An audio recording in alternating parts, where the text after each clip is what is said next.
Et bonjour, comment ça va amigos? Bon alors on va faire un format un peu spécial, c'est-à-dire la vidéo un peu prise à l'arrache parce que bon, euh, pour ce chapitre 75 là pour l'instant je vais juste donner les idées principales. Donc je profite de promener... Voilà, on est dans le sud là donc je profite un peu des vacances. Alors il y a plusieurs choses à dire sur ce chapitre 75. Déjà en commentaire, dites-moi si vous l'avez kiffé parce que ça c'est vrai que c'est mitigé. Quand j'ai mis les photos sur Insta, sur Facebook et tout, j'ai quand même l'impression que c'est assez mitigé. Pour vous donner mon avis, moi déjà, j'ai beaucoup aimé ce chapitre. J'ai beaucoup aimé ce chapitre et je vais vous dire pourquoi. Alors d'abord, il y a un truc qui s'est grandement amélioré dans Dragon Ball Super, c'est le dessin. Là, le dessin, il est ultra prenant, ultra vivant, très démonstratif. Et j'ai trouvé, alors après, il faudrait que je le revoie. Alors, à part la scène quand le vaisseau récupère le bracelet qui dure une tonne, là, où on comprend rien vraiment à ce qui se passe, mais sinon, je trouve qu'il n'y a pas de dessin pour rien. Voilà, c'est bien foutu, c'est bien ficelé, c'est bien démontré et on comprend bien l'enchaînement de ce qui se passe. Bon, concrètement, dans ce chapitre, en fait, on reprend un peu là où on s'était arrêté dans le 74. Bah oui, logique, ils allaient pas partir sur autre chose. Mais en gros, donc Goku s'est fait massacrer par Granola, qui est le plus puissant de l'univers, et c'est au tour de Vegeta. Et Vegeta, en fait, il décèle un point chez Granola. Donc, en fait, ça démarre déjà sur quelque chose que j'aime bien, à savoir quand Vegeta fait pas de la merde. Parce que quand Vegeta fait pas de la merde, il est bon, tu vois. Foxy, non, tu restes là. Il dit non, Foxy, non, non. Désolé, elle veut bouffer de la merde, ça me dégoûte. Euh, il dit à Granola, voilà, t'es fort, mais t'as pas d'expérience, trop du cul. Alors, on voit à la fin de ce chapitre que Vegeta prend une nouvelle forme. Donc au départ, dans cette forme, bon, elle a rien a priori de spécial. Bouge. Elle a rien de spécial puisque nous, on voit le manga en noir et blanc, mais a priori, elle serait plutôt couleur violet. Quand on voit les dessins en couleur sur Google et tout. Donc voilà, nouvelle forme, donc tout le monde se demandait est-ce que c'est une forme dieu de la destruction ou pas. Alors Vegeta nous explique que c'est pas vraiment une forme dieu de la destruction, en fait c'est vraiment c'est comme l'ultra instinct mais plutôt, non, mais plutôt côté ego. Donc en fait il appelle ça l'ultra ego, je trouve ça ignoble d'appeler ça ultra ego. En gros il explique que c'est une forme dans laquelle du coup son ego devient démesuré, où il se bat sans vraiment de limite, et plus on le frappe, plus il se bat, plus il augmente. Donc on va dire que c'est le gros défaut déjà pour moi de ce chapitre, et l'un des seuls, on va dire, gros défauts. Qu'est-ce que c'est que cette transformation au final? Parce que l'ultra instinct, on comprend bien le principe. Le corps bouge de lui-même parce que en fait tu te vides de tes émotions, tu te vides de tes sentiments, et tu laisses en fait ton corps agir de manière instinctive. Bon, je comprends l'idée. Mais alors l'ultra ego, c'est quoi? Enfin, c'est quoi qui a augmenté? C'est quoi la particularité de ce pouvoir?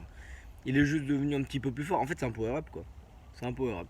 Et qui lui servira à rien par la suite, puisque ça y est, il l'a fait une fois, comme on s'y attendait. Alors, c'est ce que j'enchaîne sur un autre point, euh, qui est bon et pas bon, je sais pas, mais en tout cas, pendant qu'on lisait le chapitre, alors, c'est sympa quelque part de voir Vegeta un peu méchant comme ça, même si c'est du vu et revu. Mais le problème, c'est que quand tu vois un Vegeta méchant et arrogant, ultra égo, tu sais qu'en général il va se faire défoncer. Voilà, bon, ça n'a pas manqué. Mais quand il démarre et qu'il se bat contre Granola, que Granola comprend pas ce qui se passe, qu'il lui tombe sur la gueule, Granola, tu peux le remplacer par C19, tu peux le remplacer par Cell deuxième forme. Et puis contre. Alors là, j'ai pas tout en tête, mais voilà, tu peux les remplacer par ces ennemis-là. En fait, ça revient exactement au même. C'est du bon Vegeta. Bon, en soi, je vois pas comment il pourrait amener Vegeta autrement. Voilà, c'est le rôle de Vegeta. Ce qui veut dire qu'en fait, Dragon Ball tourne vraiment en boucle. Là, je vous balance les pensées telles qu'elles arrivent. C'est vrai que Dragon Ball tourne un peu en boucle. C'est un peu toujours la même chose. Mais bon, admettons. Donc, c'est quand même sympa de revoir ce côté Vegeta méchant, ce côté Vegeta sûr de lui, etc.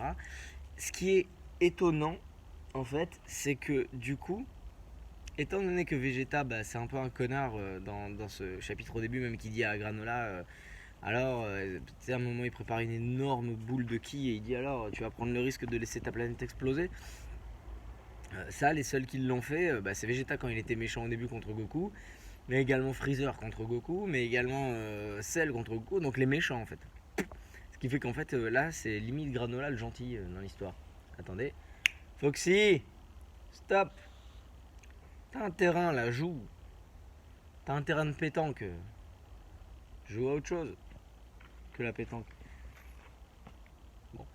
Et donc voilà. Alors, donc en fait, au fur et à mesure du chapitre, on se rend compte que effectivement, voilà, Vegeta prend le dessus, prend l'ascendant. Granola se dit mais merde, en fait, il est trop fort et tout.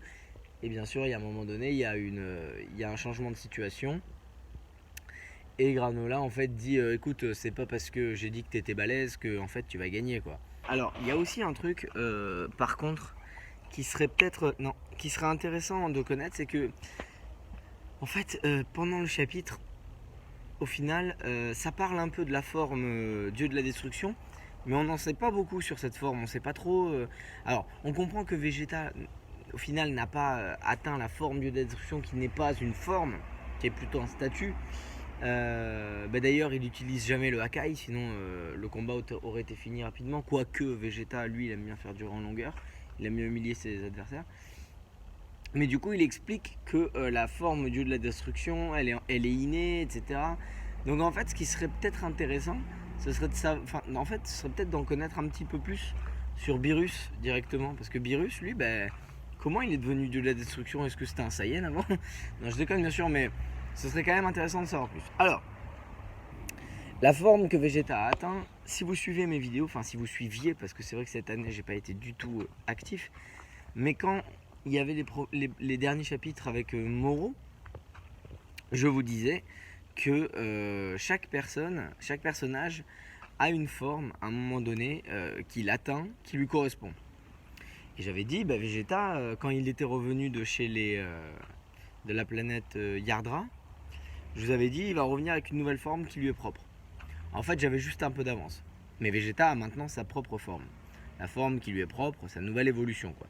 Il faut qu'il la fasse évoluer un peu en s'entraînant avec Beerus, mais il a sa nouvelle forme, il faut qu'il pratique mieux le Hakai, et évidemment, il finira dieu de la destruction. Ça, c'est assez évident. Donc voilà, Vegeta a sa forme à lui, donc il faudrait vraiment que maintenant, les évolutions dans le manga, en fait, restent à ces transformations-là, à ces formes-là, et qu'on les fasse évoluer au fur et à mesure, et que bordel, un nouveau personnage prenne le devant, quoi. Parce que là, ça y est, Vegeta, Goku et leur forme à la con, là, ce serait bien qu'il y ait Goten et Trunks qui viennent, et que voilà, ça évolue un peu. Donc pour la suite, bah écoute, Granola va gagner, c'est évident, mais au moment certainement d'achever d'achever Vegeta, en fait, je pense qu'il va y avoir un moment de bascule où Granola va vraiment se rendre compte que en fait Vegeta et Goku sont de son côté, enfin c'est évident, et puis ils vont s'allier pour se battre contre les Heaters. On va voir comment ça évolue, mais ça, tu vois, ça c'est un peu le problème. C'est ce que j'avais mis dans un post où je disais, bah, les méchants ils ont plus d'histoire et tout. Alors c'est vrai que Granola peut-être qu'il va sortir du lot, mais pour l'instant c'est un peu décousu pour moi dans ma tête. Ces alliances de persos, tous ces persos qui sont a priori moins forts que Freezer, donc on comprend pas trop il est où le danger en fait. Tu vois, genre je pense que vous êtes posé aussi la question de dire mais enfin on est en train de se battre contre un gars dont l'objectif suprême c'est de se venger de Freezer, mais Freezer c'est une merde aujourd'hui, donc on s'en fout en fait de Freezer. Et même les Oil, machin et tout, eux ils montent les uns contre les autres parce qu'ils veulent pas avoir affaire à Freezer. En fait Vegeta ou Goku ils les défoncera en 2 secondes ces mecs là. Donc voilà, ils vont devoir pallier la dangerosité de ces ennemis-là par autre chose, parce que pour l'instant c'est super décousu et que je comprends pas trop où est-ce qu'ils nous emmènent avec ça. Donc voilà, donc prochain chapitre certainement que voilà, il va pas se passer grand-chose, il y aura pas de mort. C'est bien Foxy, bravo. Et voilà, bon ben n'hésitez pas à me dire ce que vous avez pensé de ce chapitre aussi, hein, parce que votre avis m'intéresse mine de rien. Et puis moi je vous dis à bientôt et restez bien sur Insta parce que certainement qu'il va y avoir d'autres trucs. A plus.